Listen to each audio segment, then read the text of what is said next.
Halo teman-teman, kenalin aku Dev Kristiantio, aktivis Data Science Club, bagian Education Content di Departemen Education and Development. Di video ini, kita akan berkenalan tentang tools-tools yang banyak digunakan oleh data scientist. Tools pertama adalah Python. Python adalah bahasa pemrograman yang sangat populer di kalangan data scientist. Python memiliki berbagai pustaka seperti NumPy, Pandas, TensorFlow, PyTorch, dan Matplotlib yang memudahkan dalam pembelajaran mesin, analisis data, pengolahan data, dan visualisasi data. NumPy digunakan untuk operasi matematika pada array dan matriks. NumPy sangat penting untuk analisis data karena memungkinkan data scientist untuk bekerja dengan data dalam skala besar. Pandas digunakan untuk memanipulasi data seperti filtering, grouping, dan joining. Pandas adalah pustaka yang sangat kuat untuk memanipulasi data dan merupakan salah satu pustaka yang paling banyak digunakan oleh data scientist.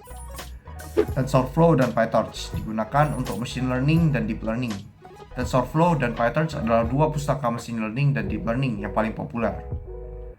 Lalu yang terakhir, Matplotlib digunakan untuk visualisasi data seperti membuat grafik dan plot. Matplotlib adalah pustaka visualisasi data yang populer dan mudah untuk digunakan. Tools kedua adalah Jupyter Notebook. Jupyter Notebook adalah lingkungan pengembangan interaktif yang sangat populer di kalangan data scientist.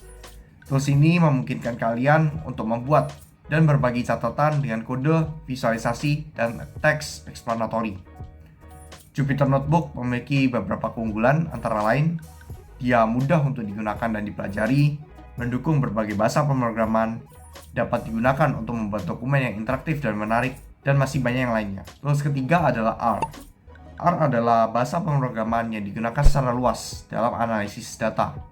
R memiliki pustaka yang kuat untuk statistik dan visualisasi data. Contoh, ggplot2 adalah pustaka visualisasi data yang populer di R. ggplot2 memungkinkan data scientist untuk membuat grafik dan plot yang menarik dan informatif. Lalu ada dplyr, adalah pustaka manipulasi data yang juga populer nih di R. dplyr memungkinkan data scientist untuk melakukan operasi manipulasi data yang umum dengan mudah. Lalu ada tidyr yang merupakan pustaka pembersihan data. Nah, tidyr ini memungkinkan data scientist untuk membersihkan data dengan cepat dan efisien. Lalu terakhir ada Lubridate, adalah pustaka yang bekerja dengan tanggal dan waktu di R. Lubridate memungkinkan data scientist untuk bekerja menggunakan data tanggal dan waktu. Lalu tools keempat ada SQL. SQL atau kepanjangannya Structured Query Language digunakan untuk mengambil dan mengelola data dari basis data. Data scientist sering menggunakan SQL untuk mengakses dan memanipulasi data. SQL adalah bahasa pemrograman yang relatif mudah dipelajari dan merupakan keterampilan penting bagi data scientist. Tools kelima adalah TableAU.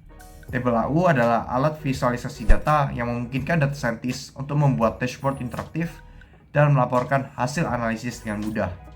TableAU adalah alat visualisasi data yang populer dan mudah untuk digunakan.